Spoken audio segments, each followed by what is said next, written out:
Hello and welcome to INN Weekly Edition, delivering news that matters to you. Every February here at Salisbury is marked by students rushing to fill out their housing applications for next year. Besides the numerous off-campus locations, their options include Chesapeake Hall, St. Martin Hall, University Park, and of course the all-new Seagull Square. Factors in their decisions include housing costs, location, and their roommates.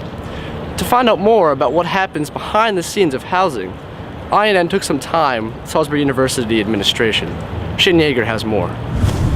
Salisbury has made it a priority to have the best housing in the state system, but with the recent construction, students are skeptical as to who's going to get stuck with the bill. I wouldn't live at Seagull Square because it's too expensive and I'd rather live in UP. Everyone says it's pretty expensive. I mean, it is, but I think it'll be worth it. Yeah, I think it's pretty expensive. That's the only thing, but I feel safer living there than, I guess, like Jackson Street or something like that. Well, I've toured it, and man, it's better than my house. It's a wonderful place to live.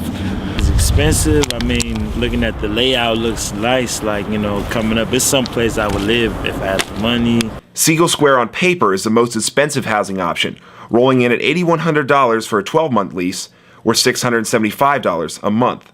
However, that price comparatively is not as expensive as students believe it to be. University Park costs $7,200 for a 12-month lease, or $605 a month, and University Village is $7,400 for a 12-month lease, or $620 a month. Actually, dorms have the most deceiving price tag, with prices ranging around $5,000. However, students only spend about 7 months in these buildings, working it out to be around $750 a month. As the numbers show, Seagull Square per month is only slightly higher than UV and UP, but surprisingly, it's around $100 less per month than dorm housing. The proof is in the pudding. Seagull Square is a good value if you plan to opt for a 12-month lease. Interestingly enough, Housing Director Dave Gutowski points out Seagull Square was drafted by upperclassmen focus groups.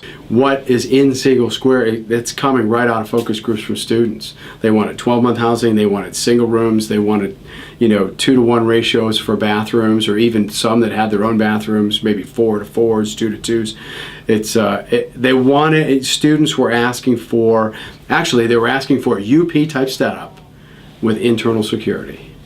And that's basically where Seagull Square came out of, because a lot of that is very similar to University Park. Another complaint by students was all the recent construction. However, by next fall, all sites will be complete. INN was lucky enough to score an exclusive tour of Nanticoke, so put on your hard hats, we're going in. Nanticoke is well on its way to being completed on schedule. It's the last building to be renovated in the quad. It also will house specific classrooms for living learning communities such as art and undeclared majors. The university feels that with these improvements, their goal of offering the best housing in the state will be achieved. The university has made it possible for more students to live on campus the coming year, and according to Housing, all beds will be filled. Reporting for Independent News Network, Shane Yeager.